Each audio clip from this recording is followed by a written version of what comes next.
அதே நேரத்தில் பொருளாதார நெருக்கடிக்கு ஒப்பிட்ட அளவில் தீர்வு கண்டுள்ள நிலையில் பொருளாதார மீட்சி பெறவில்லை என்று கூறுபவர்களின் உளவியலை ஆராய வேண்டும். தேசிய கடனை மறுசீரமைக்கும் போது ஊழியர் சேமலாப நிதியத்திற்கும் இதர நிதியங்களுக்கும் பாதிப்பு ஏற்படும் என்பதை ஆரம்பத்தில் குறிப்பிட்டோம். வீரகேசரி பத்திரிகையின் 10ஆம் பக்கத்திலே அந்த செய்தி தொடர்கிறது. இப்படி இருக்கும்போது பாரிய நெருக்கடிகளுக்கு மத்தியில் தேசிய கடன் மறுசீரமைக்கப்பட்டது. பொருளாதார நெருக்கடியிலிருந்து மீட்சி பெற்றதன் பின்னர் ஊழியர் சேமலாப நிதியத்திற்கான வட்டி வளங்களை 12 அல்லது 13% அதிகரிக்க அரசாங்கம் கொள்கை ரீதியில் தீர்மானித்தது. ஆகவே பொருளாதார விவகாரத்தில் நாட்டு மக்களை தவறாக வழிநடத்துவதை எதிர்க்கட்சியினர் தவிர்த்து கொள்ள வேண்டும் என்றும் ஷஹான் சேமசிங்க தெரிவித்திருக்கின்றார். பொருளாதார மறுசீரமைப்புக்காக எடுத்த சீர்திருத்தங்களால் மக்கள் பாதிக்கப்பட்டுள்ள நிலையில் அரசு சேவையாளர்கள் மீண்டும் சம்பள அதிகரிப்பு கோரி பணி புறக்கணிப்பில் போராட்டத்தில் ஈடுபட்டுள்ளார்கள். இது முற்றிலும் தவறானது. இவர்களின் கோரிக்கையை நிறைவேற்ற வேண்டுமாயின் வருடாந்தம் 275 பில்லியன் ரூபாய் முதல் 300 பில்லியன் ரூபாய் வரையான நிதியை மேலதிகமாக ஒதுக்க வேண்டும். நாணயத்தை அச்சிடாமல் 300 பில்லியன் ரூபாவை எவ்வாறு திரட்டுவது என்று தெரிவிக்கின்றார். நேற்றைய தினம் ஊடக பேச்சாளர், அமைச்சரவையின் ஊடக பேச்சாளர் அமைச்சர் பந்துல குணவர்தன நேற்றைய தினம் கருத்து தெரிவிக்கையில் கூறுகின்றார், ஆமை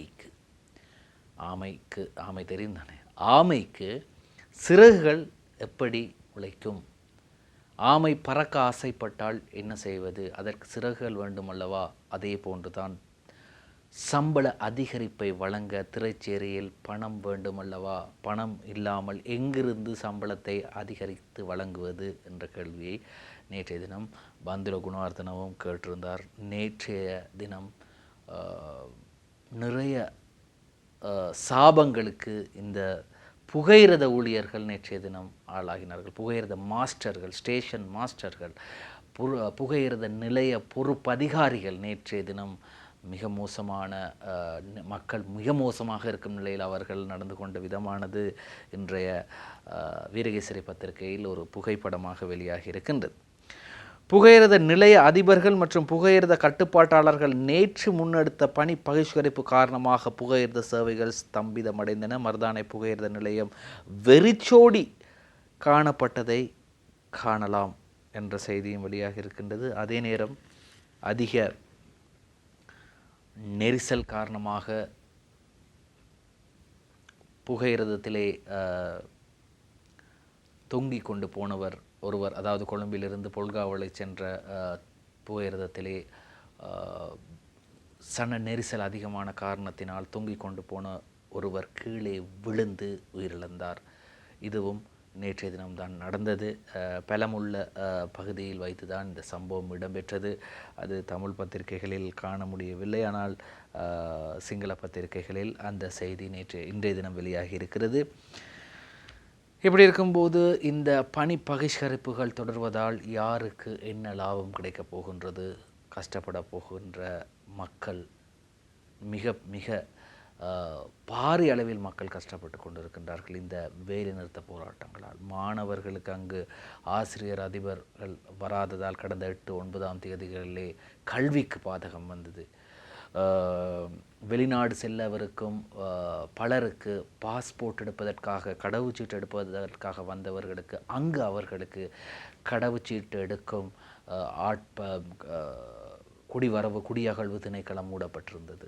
அதே போன்று ஆட்பதிவு திணைக்களம் மூடப்பட்டிருந்தது. அதே போன்று வைத்தியசாலைகள் மட்டும் இயங்கின.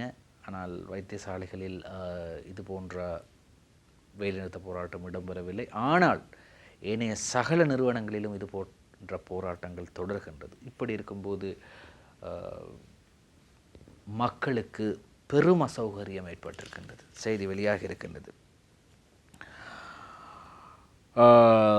தொழிற்சங்க நடவடிக்கைகளால் மக்களுக்கு ஏற்படும் அநீதிகளை தடுப்பதற்கு புதிய சட்டமூலம் அரசாங்கம் அறிவிப்பு. தொழிற்சங்க நடவடிக்கைகளால் மாணவர்கள் மற்றும் நோயாளர்களுக்கு பாதிப்பு ஏற்படும் வகையில் செயற்படுபவர்களுக்கு எதிராக கடுமையான சட்ட நடவடிக்கை எடுப்பதற்கு அரசாங்கம் தீர்மானித்துள்ளது. அதற்கமைய பொதுமக்களுக்கு இழைக்கப்படும் அநீதிகளை தடுப்பதற்காக புதிய சட்டத்தை அறிமுகம் செய்வதற்கு தேவையான நடவடிக்கைகளை மேற்கொள்ளுமாறு ஜனாதிபதி ரணில் விக்ரமசிங்க நீதி அமைச்சர் விஜயதாச ராஜபக்ச அவர்களுக்கு ஆலோசனை விடுத்திருக்கின்றார். குறிப்பாக வாராந்த அமைச்சரவை தீர்மானங்களை அறிவிக்கும் ஊடகவியலாளர் மாநாடு நேற்று புதன்கிழமை இடம்பெற்றது. இதன் போதுதான் அமைச்சரவை பேச்சாளர் பந்துன குணவர்தன இதனை தெரிவித்தார். கடந்த 8 மற்றும் 9ஆம் தேதிகளில் தொழிற்சங்க நடவடிக்கைகளில் இணையாமல் சேவைக்கு சமூகம் அளித்த நிறைவேற்று தரத்தில் சேராத அரச ஊழியர்களை பாராட்டுவதற்கு தீர்மானிக்கப்பட்டுள்ளது. அரச சேவையின் நிறைவேற்று பகுதியில் சேராத சில சேவைகளை சேர்ந்த தொழிற்சங்கங்கள் குறித்து இரு தினங்களில் சுகவீன விடுமுறை பெறும் தொழிற்சங்க நடவடிக்கை அறிவித்திருந்தன என்றும் அந்த செய்தி தொடர்கிறது. எப்படியோ இந்த ஒரு சட்டம் வர வேண்டும். அதற்கு இன்னும் எதிர்ப்புகள் வரும். இதற்கு கூட எதிர்ப்புகள் வந்திருக்கின்றது. இந்த வேலைக்கு சமூகம் அளித்த 8, 9ஆம் தேதிகளில் தொழிலுக்கு சமூகம் அளித்த அரச ஊழியர்களுக்கு வேதன அதிகரிப்பும் அதே போன்று அவர்களுக்கு பதவி உயர்வுக்கான நற்சான்று பத்திரமும் வழங்குவதற்கு ஜனாதிபதி தீர்மானித்தார். அமைச்சரவைக்கு கேபினட் பத்திரிகை ஒன்று தாக்கல் செய்தார். அது அங்கீகரிக்கப்பட்டது. ஆகவே அதற்கும் கூட தற்போது எதிர்ப்பு கிளம்பியிருக்கின்றது. அது எப்படி முடியும் என்று எதிர்க்கட்சி தலைவர் இது சரி பரவாயில்லை. நேற்று எதிர்க்கட்சி தலைவர் ஆர்ப்பாட்டக்காரர்களோடு பேசி அவர்களோடு என்ன உங்களுக்கு வேண்டும் என்று சொல்லி அதை பாராளுமன்றத்தில் வைத்து கூறுகிறார். இப்போ பாருங்கள், நான் கூட போனேன், நான் வார வழியில் இந்த ஆர்ப்பாட்டக்காரர்கள் நிற்கிறாங்க, அதிபர் ஆசிரியர்கள், அவர்களோடு பேசிட்டு தான் வந்தேன் என்று அதையும் அவர் நேற்றைய தினம் பாராளுமன்றத்தில் கூறினார். எது எப்படியோ சரி, எங்களோட உள்நாட்டில் உள்ளவங்களுக்கு இங்கே உள்ள நிலைமைகள் தெரியும். எப்படியும் நாங்கள் இந்த உள்நாட்டில் தான் இருந்தாகணும், எங்களுக்கு வேறு நாடுகளுக்கு போக முடியாது தானே. ஆனால் வெளிநாட்டு சுற்றுலா பயணிகள் வந்தவர்கள் நேற்று எவ்வளவு அவலப்பட்டிருப்பார்கள், பரிதாப நிலைக்கு ஆளாகினார்கள்.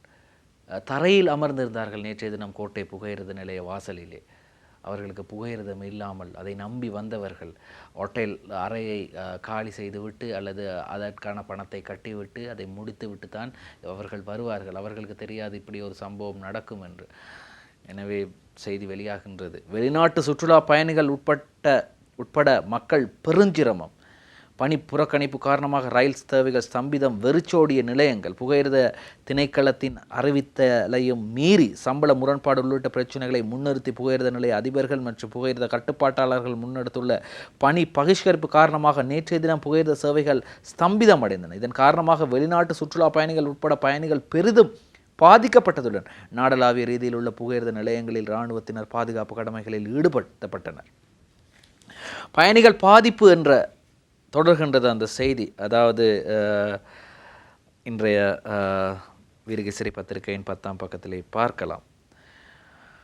இந்த நிலையில் நேற்று இலங்கை புகையிரத நிலைய அதிபர் சங்கம் குறிப்பிட்டிருக்கின்றது. நீண்ட காலமாக முன்வைக்கப்பட்டு வரும் புகையிரத நிலைய அதிபர்களின் சம்பள பிரச்சினை உள்ளிட்ட பல்வேறு கோரிக்கைகளுக்கு தீர்வு பெற்று தருமாறு கோரி பணி பகிஷ்கரிப்பில் ஈடுபட்டுள்ளதாக இலங்கை புகையிரத நிலைய அதிபர் சங்கத்தின் தலைவர் JM சுமேத சோமரத்ன தெரிவித்தார். கடந்த மாதம் 25ஆம் தேதிக்குள் எமது பிரச்சனைகளுக்கு தீர்வு பெற்றுக் கொடுக்கப்படும் என வழங்கப்பட்ட உறுதிமொழிக்கேற்ப இதுவரையில் எந்த தீர்வும் கிடைக்கப்பெறவில்லை எனவும் அவர் குறிப்பிட்டார்.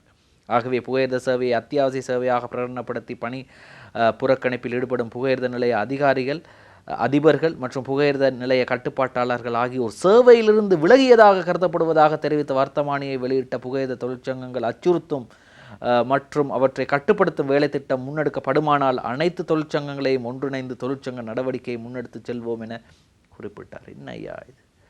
நேற்று அவங்க சொல்கிறாங்க, உடனே அறிவித்தாங்க, நேற்று பகல் 12 மணிக்குள் தொழிலுக்கு சமூகம் அளிக்காத புகையிரத நிலைய அதிபர்கள் கட்டுப்பாட்டாளர்கள் சேவையிலிருந்து விலகியதாக கருதப்படுவார்கள் என்று குறிப்பிட்டும் கூட யாரும் வரையில்.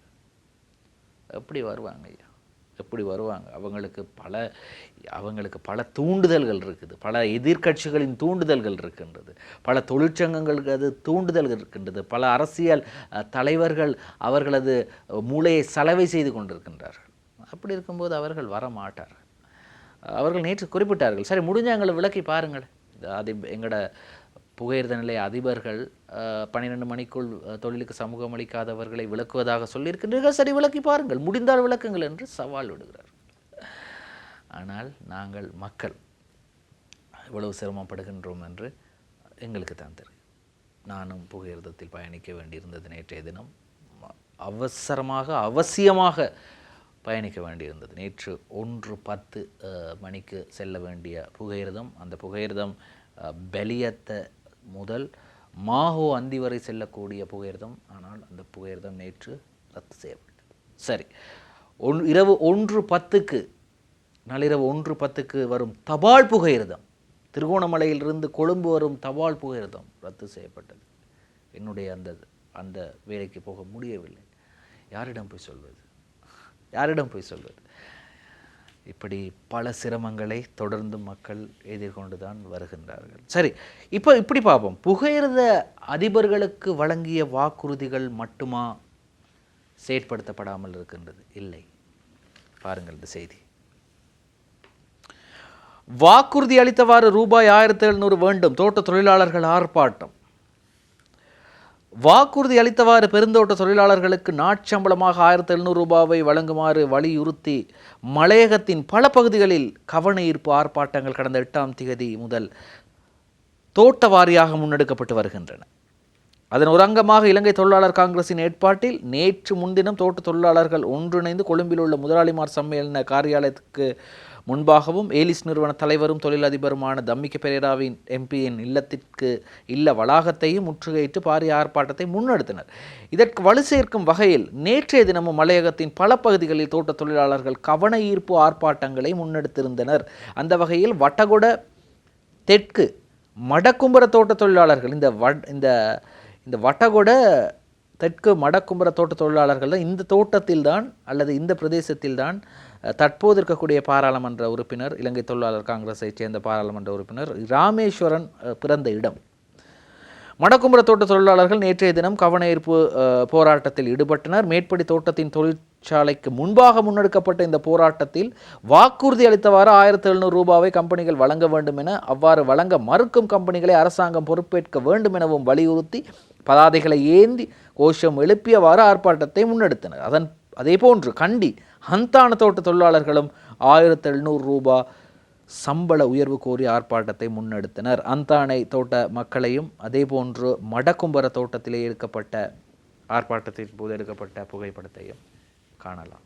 சரி, அவர்களுக்கும் வாக்குறுதி அளித்தது போன்று 1700 ரூபாய் வழங்கவில்லை என்ற போராட்டத்தில் இருக்கின்றார்கள். ஆனால் இது எப்படியோ நீதிமன்றம் 1700 ரூபாய் வழங்குவதற்கு இடைக்கால தடையை, வர்த்தமானிக்கான தடையை விதித்திருக்கிறது. சரி, இன்னும் ஒரு செய்தி வெளியாகின்றது. 1700 ரூபாய் சம்பளத்தை வழங்க 9 நிறுவனங்கள் இணக்கம்.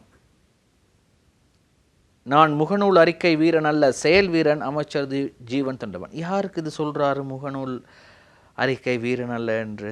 சரி, யாருக்காவது சொல்லுவார். சரி, தொழிலமைச்சர் மனுஷ நாணயக்கார தலைமையில் பெருந்தோட்ட நிறுவனங்களுடன் நடத்திய சந்திப்பில் 1700 ரூபாய் சம்பளத்தை வழங்குவதற்கு 9 நிறுவனங்கள் இணக்கம் தெரிவித்துள்ளன.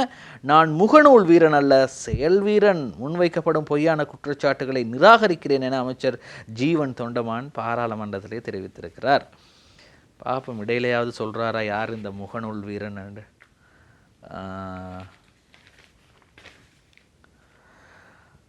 இதேபோன்று நேற்று பகல் தொழிலமைச்சர் மனுஷ நாணயக்கார தலைமையில் பெருந்தோட்ட நிறுவனங்களுடன் சந்திப்பொன்று இடம்பெற்றது. நேற்று முன்தினம் செவ்வாய்க்கிழமை நான் இந்த சபையில் ஆர்ப்பாட்டங்களில் பின்னர் 1700 ரூபாய் சம்பளம் வழங்க 7 நிறுவனங்கள் இணங்கியுள்ளதாக கூறியிருந்தேன். இன்று 9 நிறுவனங்கள் 1700 ரூபாய் சம்பளம் வழங்க தமது இணக்கத்தை தெரிவித்துள்ளன என்பதை இந்த சபையிலே மகிழ்ச்சியுடன் தெரிவித்துக் கொள்கின்றேன்.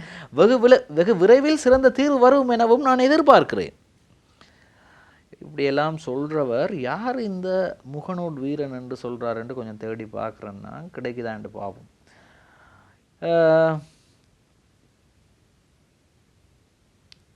அதாவது சில முகாமையாளர்கள் எப்படி மக்களை துன்புறுத்துகிறார்கள் என சபையில் குறிப்பிட்டுள்ளேன். இங்கு அந்த பாராளுமன்ற உறுப்பினர் புசல்லாவையில் ஒரு இளைஞர் இருந்தபோது அங்குள்ள போலீஸை நாம் மாற்றியதாக சொல்லியுள்ளார். போலீஸ் அரச கட்டுப்பாட்டில் வருகிறது. முகாமையாளர் தனியார் நிறுவனத்திற்குள் வரும் நபர். நான் எம்பியாக இருக்கும்போதும் தட்டி கேட்டேன், ராஜாங்க அமைச்சராக இருந்தபோதும் தட்டி கேட்டேன், அமைச்சரவை அமைச்சராக இருக்கும்போதும் தட்டி கேட்டேன். முகநூலில் வாய்ச்சொல் வீரராக இருக்கும் நபர் நான் அல்ல. அதனால் தான் மக்கள் ஆதரவும் இளைஞர்கள் ஆதரவும் ஈதோகா பக்கம் உள்ளது என்று கூறுகிறார்.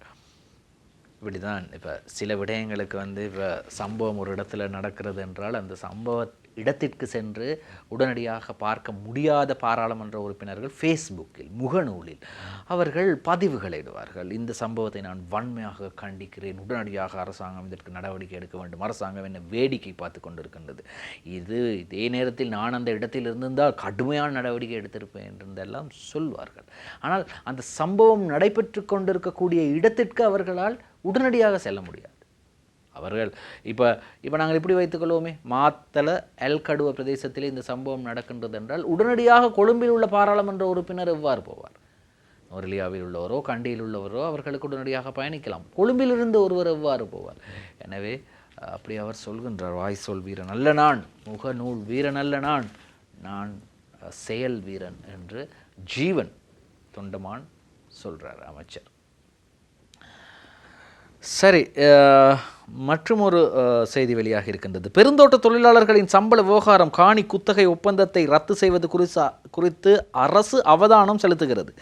பெருந்தோட்ட தொழிலாளர்களுக்கு நிர்ணயிக்கப்பட்ட சம்பளத்தை வழங்குவதற்கான இயலுமை இருந்தும் அதற்கான நடவடிக்கை எடுக்காத கம்பெனிகளுடனான காணி குத்தகை ஒப்பந்தத்தை ரத்து செய்வதற்கான சட்ட நடவடிக்கைகளை துரிதப்படுத்துவதற்கு அரசாங்கம் தீர்மானித்துள்ளது. இவ்வாரம் இடம்பெற்ற அமைச்சரவை கூட்டத்திலே இவ்விடயம் தொடர்பில் அவதானம் செலுத்தப்பட்டுள்ளது. வாழ்க்கை செலவு மற்றும் அண்மை காலத்தில் நாட்டில் இவ்வளோ நாள் விட்டுட்டு இப்போ தானே அவங்களுக்கு எல்லாம் ஞாபகம் வரும். நாட்டில் என்னடாப்பா நாட்டில் வீரகேசரி பத்திரிகையின் 10ஆம் பக்கத்தில் அந்த செய்தி தொடர்கிறது. இவ்வாறு குறிப்பிடப்பட்டிருக்கின்றது. நாட்டில் ஏற்பட்ட பொருளாதார நெருக்கடி காரணமாக, அதாவது நாட்டில் தோன்றியுள்ள பொருளாதார நெருக்கடியின் தாக்கம் தொடர்பில் உரிய கவனம் செலுத்தி தோட்ட தொழிலாளர்களுக்கு நாளொன்றுக்கு செலுத்த வேண்டிய சம்பளத்தை மதிப்பீடு செய்யுமாறு நிதி பொருளாதார உறுதிப்பாடு மற்றும் தேசிய கொள்கைகள் அமைச்சின் செயலாளருக்கு 2024 5/22 நடைபெற்ற அமைச்சரவை கூட்டத்திலே ஆலோசனை வழங்கப்பட்டுள்ளது என்றும் சொல்கிறார். சரி, இப்போ இந்த குத்தகையாக தோட்ட தொழிலாளர்களுக்கு இந்த தோட்ட தொழிலாளர்களது காணிகள், அதாவது தோட்டங்களது காணிகளை பெருந்தோட்ட தொழிலாளர்களின் சம்பள விவகாரம் தொடர்பாகவும் இது சம்பந்தப்பட்டது. காணி குத்தகை ஒப்பந்தத்தை, அதாவது நிறுவனங்களுடனான குத்தகை ஒப்பந்தத்தை, அதாவது லீசிங், எந்த நிறுவனத்துக்கும் காணிகளை விற்கப்படவில்லை. அதாவது அரச பெருந்தோட்ட நிறுவனம் ஜனவசம ஜேஇடிபி இதற்கு சொந்தமான காணிகள் தான் இவை. எனவே ஜனதா எஸ்டேட் டெவலப்மெண்ட் போர்டு அந்த சபைக்கு சொந்தமானது. எனவே அந்த சபைக்கு சொந்தமான காணிகளை விற்கவில்லை, குத்தகைக்கு கொடுத்திருக்கிறாங்க நிறுவனங்களுக்கு. இந்த தம்மிக்க பெரேரா ஏலிஸ் நிறுவனம் போன்ற எல்கடுவா பிளான்டேஷன், இப்படி புசல்லா பிளான்டேஷன், இப்படி நிறைய பிளான்டேஷன்கள் பெருந்தோட்ட கம்பெனிகள் இருக்கின்றது, அவற்றுக்கு குத்தகைக்கு கொடுத்துருக்காங்க. இப்போ என்ன செய்ய போகிறாங்களாம், சம்பள பிரச்சனை விவகாரத்தில் நீங்கள் சரியான முடிவு எடுக்காட்டி நாங்கள் இந்த குத்தகை ஒப்பந்தத்தை ரத்து செய்ய போகிறோம். அப்போ ரத்து செய்தால் அவங்களுடைய நீதித்துறை சார்ந்தவர்களோட கலந்து ஆலோசித்து அவங்க திரும்ப நீதிமன்றத்துக்கு போவாங்க. இப்போ எல்லா இடத்துலையும் அப்படி தானே. இப்போ 10 வருடத்திற்கு குத்தகைக்கு அவங்களுக்கு கொடுத்து பணத்தையும் வாங்கிவிட்டு 5 வருடத்தில் போங்கன்னா அவங்க எங்கே போவாங்க? அவங்களுக்கு சட்ட ரீதியான உரிமை இருக்கின்றது. 10 வருடம் நாங்கள் உங்களோடு குத்தகை ஒப்பந்தத்திலே கைச்சாத்திட்டிருக்கின்றோம், எங்களை எப்படி நீங்கள் 5 வருடத்தில் அனுப்பலாம் என்ற கேள்வி கேட்கும் அதிகாரமும் அவர்களுக்கு இருக்கிறது. 2 பக்கமும் பார்க்கணும் தானே, அதிகாரமும் அவர்களுக்கு இருக்கிறது. இதே எப்படியோ பெருந்தோட்ட கம்பெனிகள் மாறாவிட்டால் மாற்றுவோம், வடிவேல் சுரேஷ் சொல்கிறார், கடுமையான தொனியில் சொல்கிறார். தோட்ட தொழிலாளர்களின் சம்பள விடயத்தில் பெருந்தோட்ட கம்பெனிகள் மாறாவிட்டால் நாங்கள் மாற்றுவோம். மக்களின் வாழ்வாதாரத்தில் மாற்றங்கள் ஏற்படாவிட்டால் அதில் மாற்றத்தை ஏற்படுத்த நடவடிக்கை எடுப்போம் என பதுளை மாவட்ட பாராளுமன்ற உறுப்பினரும் ஜனாதிபதியின் சிரேஷ்ட ஆலோசகருமான வடிவேல் சுரேஷ் தெரிவிக்கிறார். நீங்கள் மாற்றாட்டி நாங்கள் மாற்றுவோம் ஐயா, அப்படி தெரிவிக்கிறாரு. மலையக மக்கள் பல்வேறு துன்பங்களுக்கு உள்ளாகி பொருளாதார ரீதியில் பாதிக்கப்பட்டு உழைப்புக்கேற்ற ஊதியமின்றி தவித்து கொண்டிருக்கின்றார்கள். இன்னும் 200 வருஷத்துக்கு இதே தான் ஐயா சொல்லுவீங்க.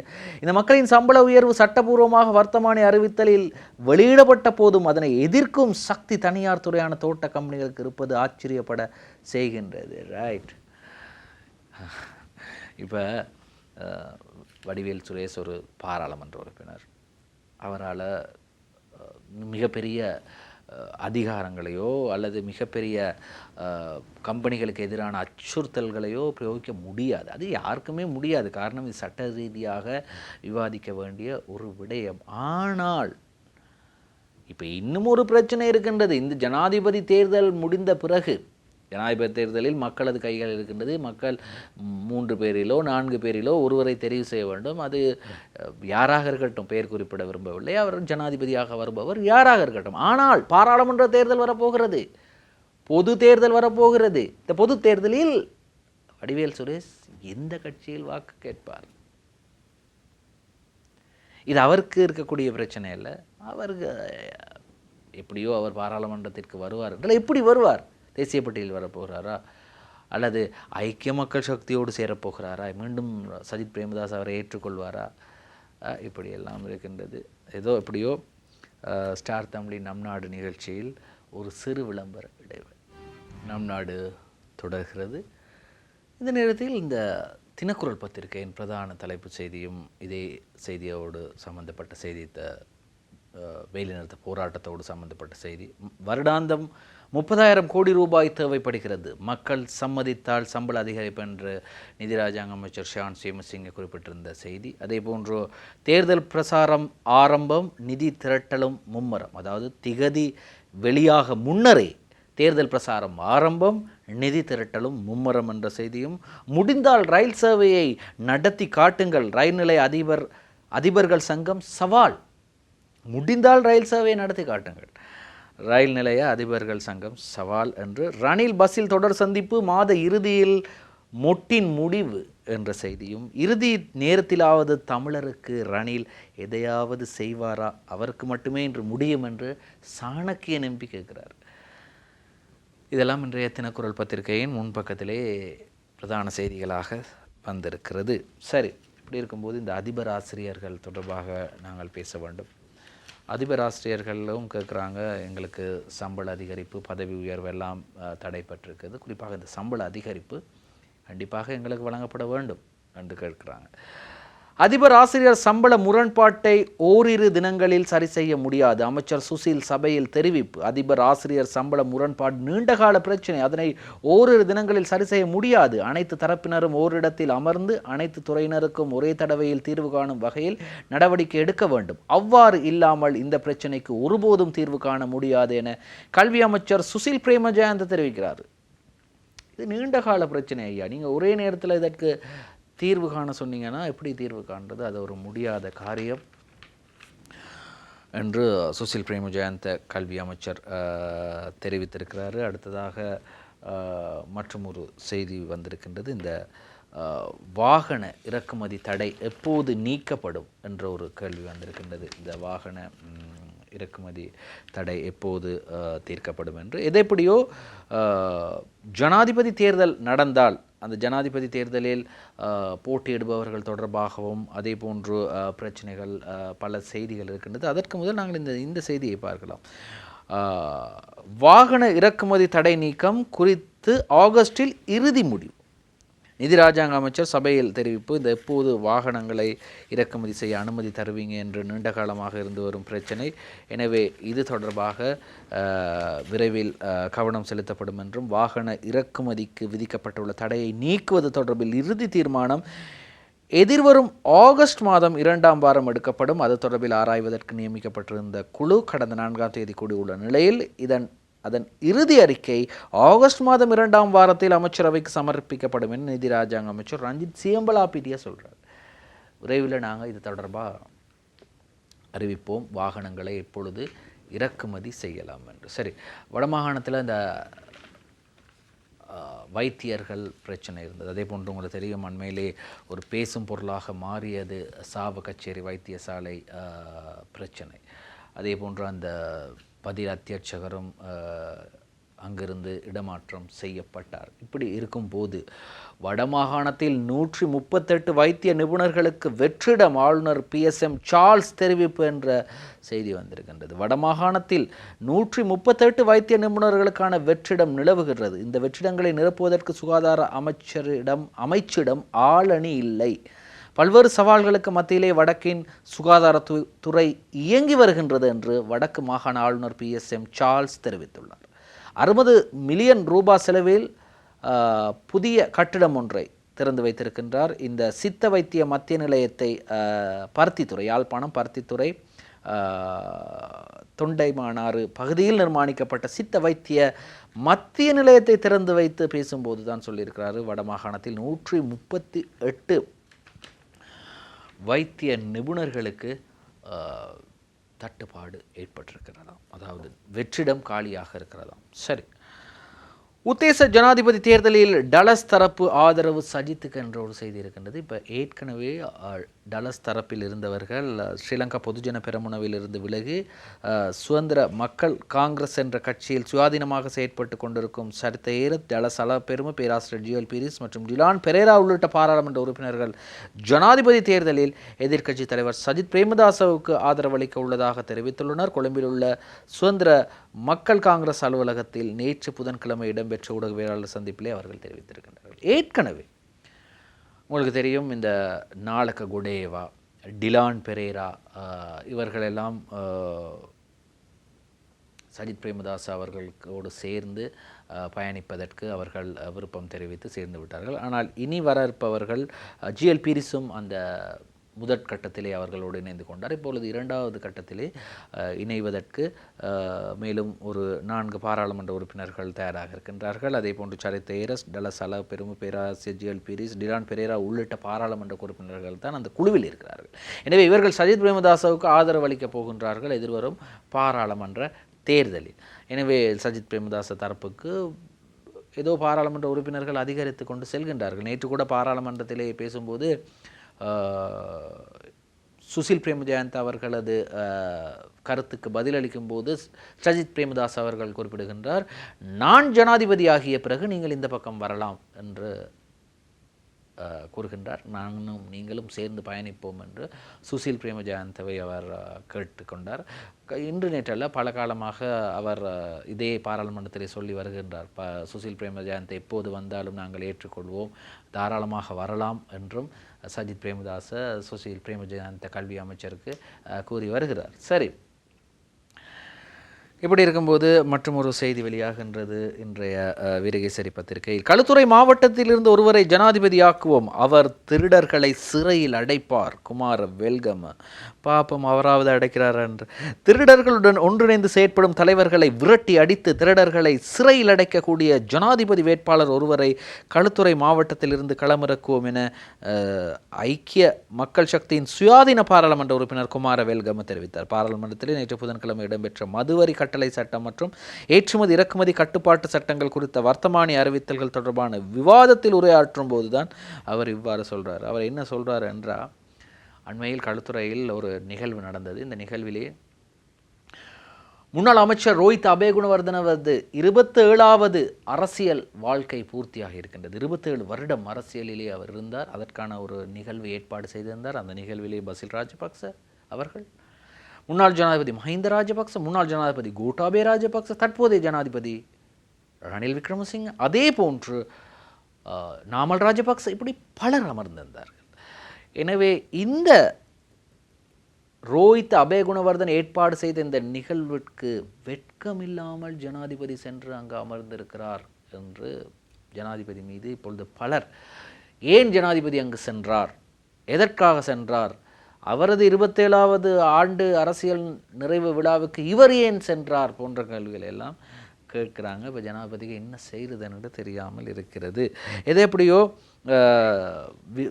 தினக்குரல் பத்திரிகையில் வந்த அதே செய்தி வீரகேசரி பத்திரிகையிலும் வந்திருக்கின்றது. தமிழ் மக்களின் பிரச்சனைகளை ஜனாதிபதி ரணில் தீர்ப்பாரா, அதற்கான நோக்கத்தை வெளிப்படுத்துவாரா, சாணக்கியன் தான் கேள்வி கேட்கிறார். தமிழ் மக்களின் பிரச்சனைகள் தொடர்பான சட்டமூலங்களை ஜனாதிபதி மிக விரைவாக பாராளுமன்றத்திற்கு கொண்டு வந்தால் அவர் தமிழ் மக்களின் பிரச்சனைகளை தீர்ப்பதற்கு தயாராக இருக்கின்றார் என்ற செய்தியை அது வெளிப்படுத்தும் என தமிழ் தேசிய கூட்டமைப்பின் பாராளுமன்ற உறுப்பினர் சாணக்கியன் ராசமாணிக்கம் தெரிவித்தார்.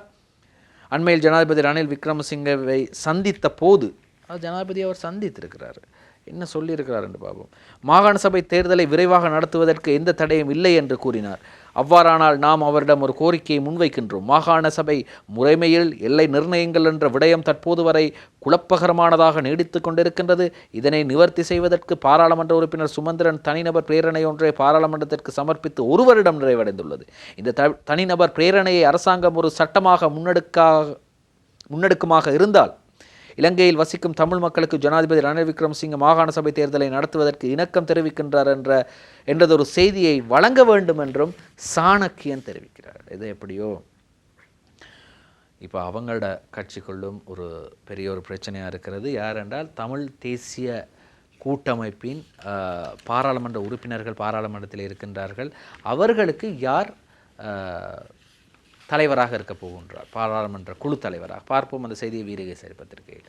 தமிழ் தேசிய கூட்டமைப்பின் பாராளுமன்ற குழு தலைவராக யாரை நியமிப்பது? பங்காளி கட்சிகளிடையேயான கூட்டம் இணக்கமின்றி முடிவு. எப்பையா நீங்கள் இணக்கம் கண்டிருக்கிறீங்க?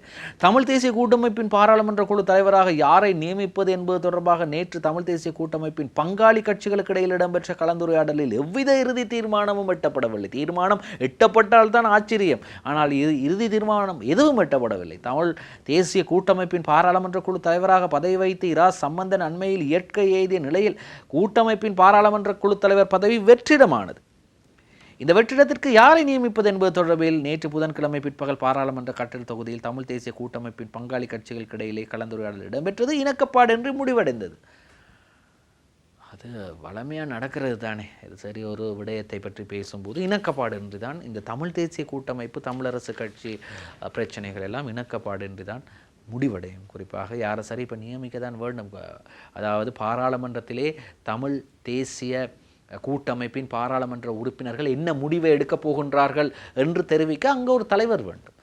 அப்படியே ஒரு தலைவர் வேண்டும் என்றால் அதை செல்வம் அடைக்கலநாதன் செலவை சேர்ந்த செல்வம் அடைக்கலநாதனை நியமிங்கள் என்று கோவிந்தன் கருணாகரன் கேட்டிருந்தார். ஆனால் அதற்கு என்ன பதில் சொல்கின்றார்கள்? மாவி சேனாதிராஜா அவர்களுக்கு கடிதம் அனுப்பியிருந்தார். அதுக்கு பதில் ஒன்றும் இல்லை என்று நினைக்கிறேன். சரி, பொறுத்திருந்து பார்ப்போம்.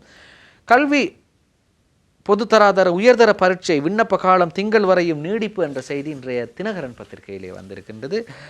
2024 ஆண்டுக்கான கல்வி பொதுத்தராதர உயர்தர பரீட்சைக்கான விண்ணப்பங்கள் இணையத்தில் சமர்ப்பிக்கும் கால அவகாசம் 12ஆம் தேதி வரை நீடிக்கப்பட்டுள்ளது. பாடசாலைகள் மற்றும் தனியார் விண்ணப்பதாரர்கள் இணையத்தின் மூலம் விண்ணப்பங்களை சமர்ப்பிப்பதற்கான கால அவகாசம் நேற்றுடன் நிறைவடைந்ததாக குறிப்பிடப்பட்டிருந்தது. எனினும் தவிர்க்க முடியாத காரணங்களால் இதனை எதிர்வரும் 12ஆம் தேதி வரை நீடிக்க ஏற்பாடுகள் செய்யப்பட்டுள்ளது. சரி, இன்றும் ஏராளமான செய்திகளை உங்களுக்காக ஸ்டார் தமிழின் நம் நாடு நிகழ்ச்சியிலே கொண்டு வந்தோம். இன்றும் தயாரிப்பில் கவின் சாந்த் உதவி இருந்தார். மற்றும் ஒரு ஸ்டார் தமிழின் நம் நாடு நிகழ்ச்சியில் உங்களை சந்திக்கும் வரை விடைபெறுகின்றேன். நன்றி, வணக்கம்.